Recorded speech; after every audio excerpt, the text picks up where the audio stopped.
Hello, welcome to From Caracas. I'm Laura Prada. Once again, we are here at the 25th Sao Paulo Forum being held in Caracas, Venezuela. And today, of course, we have a special guest to continue this series of interviews from this very Sao Paulo Forum. Today, we have a special guest straight from South Africa, Chief Mandela.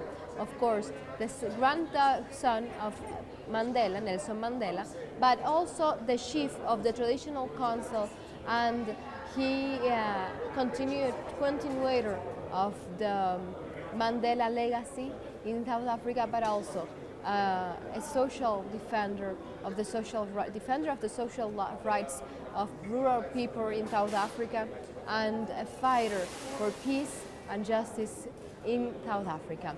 For the first time here in Venezuela, in Latin America, he'll be sharing with us his experiences about the Sao Paulo Forum and how South Africa has evolved from apartheid to what the economical potence that is today in the world. So we'll be speaking with him. Welcome, Chief Mandela. Please tell me your experience here, a little bit about your experience here at this 25th Sao Paulo Forum, which is very special because it's been the biggest Sao Paulo Forum with much people that have been attending to it.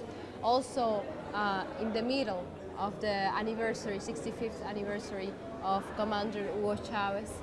And how have you felt here in this Sao Paulo Forum?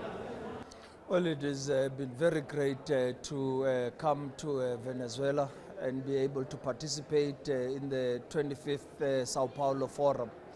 But I've actually felt that I've been home, away from home. The people here have been very welcoming and very warm. And we have been engaging in a number of discussions in terms of solidarity and looking at how we can cooperate, particularly between South Africa and Venezuela, but between also the African continent and the Latin American countries. And I think what has been important for me is the interactions that we have had here at the Sao Paulo Forum. But I've also been able to have side-by-side engagements with leadership of government, from the president and some of the ministers, and they've been able to share some experiences of their own struggle for liberation and their fight against the imperialist regime. So it has been very interesting to be part of these discussions. You've been telling me this is the first time you are not only in Venezuela but in Latin America. The experience of exchanging with Latin American social movements and political left parties, how has that felt for you? We have always, as a country, first and foremost, enjoyed the support that we have had from Latin American countries. My grandfather, President Nelson Mandela, always used to say to us as a family that he drew a lot of inspiration from Latin American revolutionaries, most in particular Comrade President Fidel Castro. He considered him not only his friend or comrade, but a brother in arms. You know, I have had a passion of being very close to my grandfather and traveling with him extensively. And I recall at one particular moment he was speaking about the importance of this relationship. And it happened that we were flying to the United States of America to fundraise there. And then he received a call from President Bill Clinton, who then said to him, Mr. Mandela, we've just learned that you are coming to visit the United States of America and you are coming to fundraise. But I'm sitting with the Senate and the Congress. They have asked me to speak to you because we would like to support your fundraising initiative. Only if you renounce your relationship with Fidel Castro, Muammar Gaddafi, and Yasser Arafat. He didn't even allow him to finish the sentence. And my grandfather said to him, listen here, boy. These men you speak of are not just friends and comrades to us. They are brothers in arms. They are heroes of our struggle for liberation. They not only supported us with words, but they placed resources to our disposal to effectively fight the apartheid regime of South Africa. And now that we've realized our freedom and we are free because of their role, you want me to renounce my relationship with them? I will not do so. But I can guarantee you that I'm coming to the United States of America with your support or without. And he dropped the phone on him. And that was my grandfather's commitment to the people of Latin American countries, and particularly to Fidel Castro. He has always enjoyed the support that we have had in all means of providing financial support, military training support, but also supported us with his own soldiers who fought battles of ours in Quito-Guane Valley. So we will always remember the role of Latin American countries, and this is why I'm personally here as Madiba's grandson to say that we realized our freedom as South Africans because of the international solidarity movement, and we want to continue to play that role. I was going to ask you that exactly, because thanks to international solidarity, as you were saying in these days at the parade in the middle of the celebrated in the middle of the Sao Paulo Forum, you were saying that South Africa is also free today from apartheid because of international solidarity. How international solidarity is important, not only to free from apartheid Africa and South Africa, but also the causes that are being fought in Latin America, and also in Africa, because we know there are still countries that are under the colonialist pressure, like the Sahrawi people and Puerto Rico, and those are causes that the Sao Paulo Forum has historically defended. And also we are seeing the fights that the left movement in Latin America is taking front, defending their ideals. And those ideals are also part of Mandela's ideals, part of Chavez's ideas, and also part of Fidel's ideas. I fully agree with that. The people of South Africa would have never realized their freedom without the support they had, first of all, from the frontline states in the SADC region, from the continent, in the entire African continent, and as well the entire global community. Rallied behind us and fought side by side with us in protests through sanctions, boycott and divestment, in ensuring that we were able to collapse such a brutal apartheid regime of South Africa. We therefore, from our past, have experiences of defeating such a regime, and we are hopeful that all the leftist regimes will continue mobilizing their people to preserve the ideals that Madiba stood for, the ideals that Fidel Castro stood for, the ideals that Comrade President Hugo Chavez stood for. But we are seeing even very now that Comrade President Maduro is fighting the very ideals that these heroes of our struggle for liberation have stood for. And we want to say to Latin Americans today that continue the fight. It is never ever going to be easy, but we can be guaranteed that we have the strength in numbers.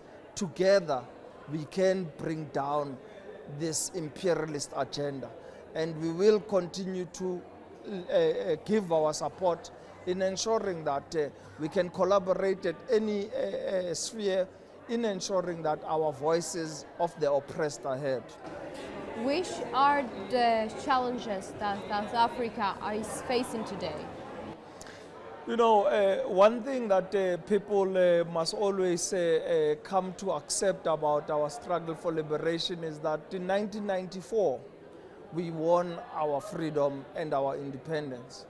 But in reality, we only defeated the apartheid legislative acts. So all the unjust laws that were impressed on the oppressed.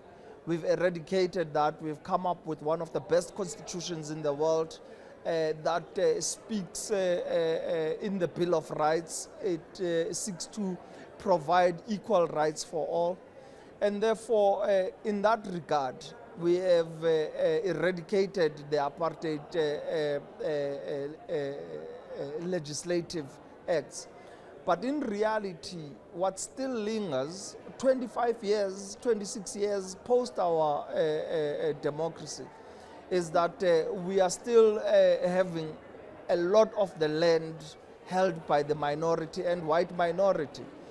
We haven't been able to successfully address the land issue in South Africa, and you probably are seeing as Latin American countries that the younger South Africans and the young people are wanting the land back, and it is becoming an issue we can't avoid any longer. In our ANC National Conference, there was a call for expropriation without compensation. And this is one of the key issues that are still a fundamental apartheid legacy lingering on. But if you look at the economy as well, the economy is still held in its vast majority. Because South Africa afterwards have become an important economic country, economically important, and has developed alliances such, for example, like the BRICS. South Africa has become a gateway to Africa.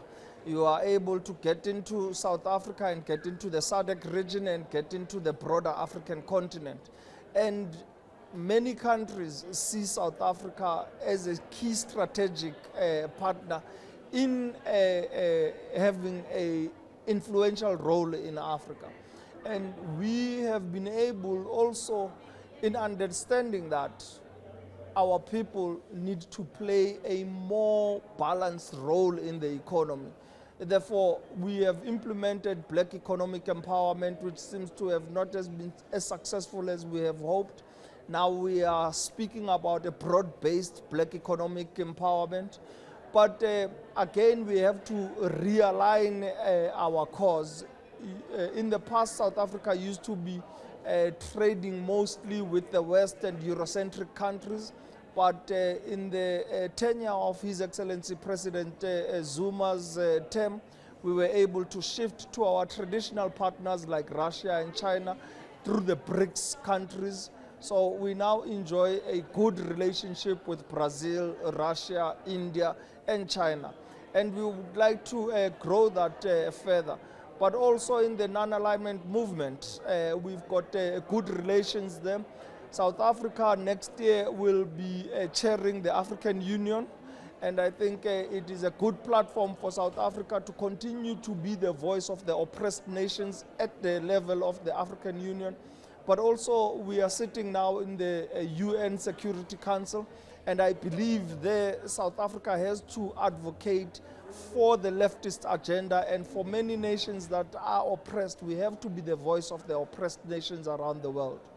Today we are at the Sao Paulo Forum, which is being held here in Venezuela, and we know that what is going on in Venezuela, that pressure from the United States that is being submitting Venezuela to an economic and financial blockade, freezing assets abroad. Which is the position from you coming from South Africa, being also the descendant of Mandela, but also bringing the message of friendship that you're bringing here to the Sao Paulo Forum? Which is your position towards this? Well, we are against the blockade, and as South Africa, we can never allow a situation where a legit president is elected democratically into office, a legit government is elected into office, but through a rogue system, a member of parliament must be declared a president of a country. You have to go to voting polls to win elections, and everyone knows that. And we will always speak against that as first and foremost a member of the Mandela family, but also very much an activist parliamentarian. And we reject the notion that the imperialist regime as led by the United States of America that is trying to enforce on Venezuela, particularly by freezing its assets internationally. And I think that is something that ought to be looked at an international level, and I think South Africa can play a role through the United Nations Security Council to address this matter.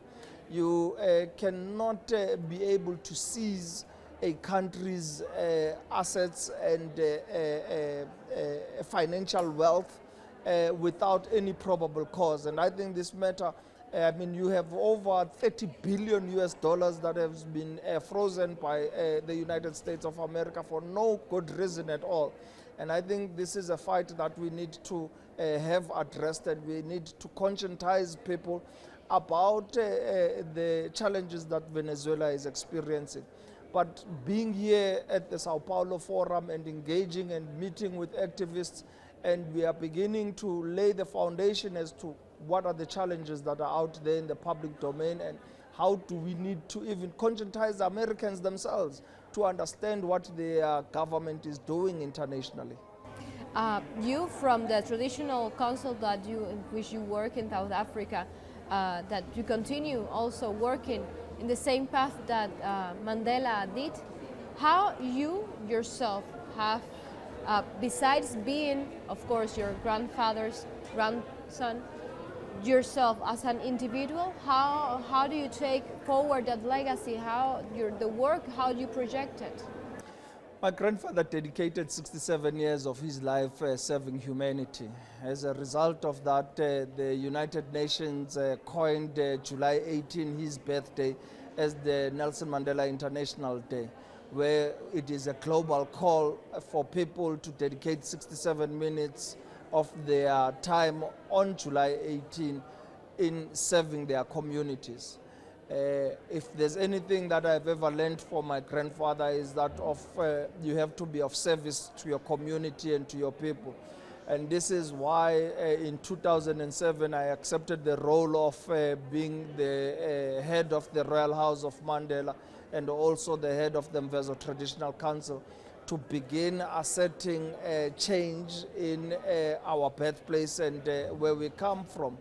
But most importantly, in May 2009, I was called again to take up a position in the National Parliament, in the National Assembly.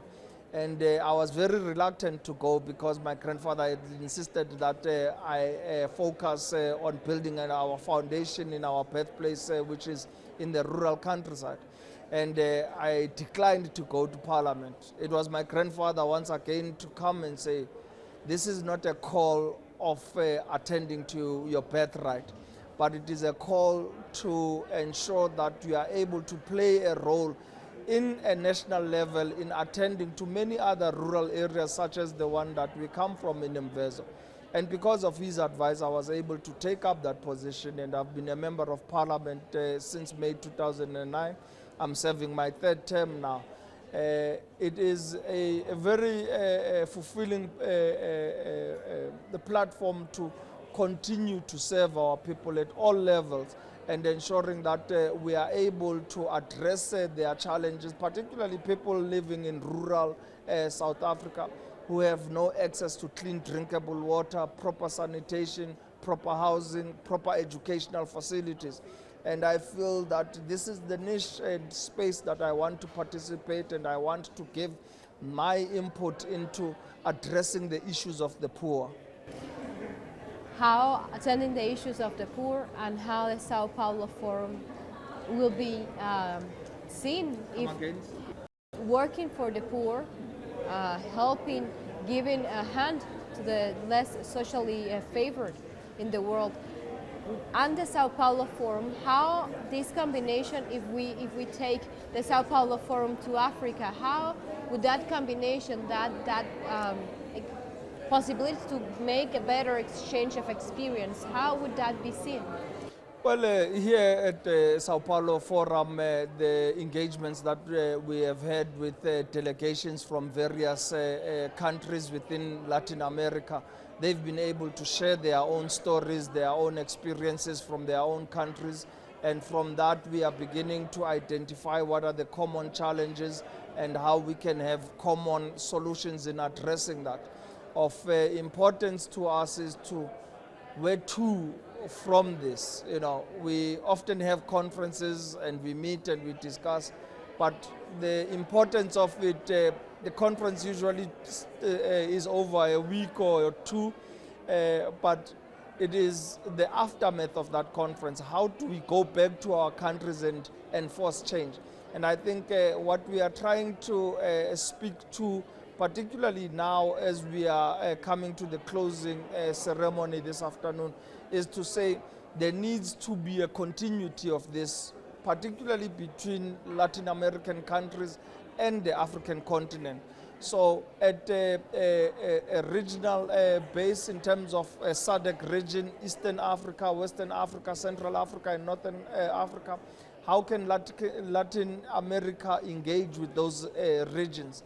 But also at a continental level, how can Latin American countries engage with the African Union and the Pan-African Parliament to conscientize Africans as to how can we come closer to one another in addressing challenges that we face in South-South relations. How then would that global south be connected if we take the Sao Paulo Forum to Africa? I think the importance of it is to find that common ground and that foundation. And once that foundation and that common ground has been identified, we can then be able to say we will be having the first Sao Paulo Africa Forum, and we can arrange it in anywhere in the continent. And I think it will require perhaps our organizers and the leadership of the Sao Paulo Forum to start identifying some people on the African continent that will be able to champion the idea of having the first Sao Paulo Forum in Africa. Thank you very much, Chief Mandela. It's been great being with you, and I've enjoyed the conversation. Thank you for being with us.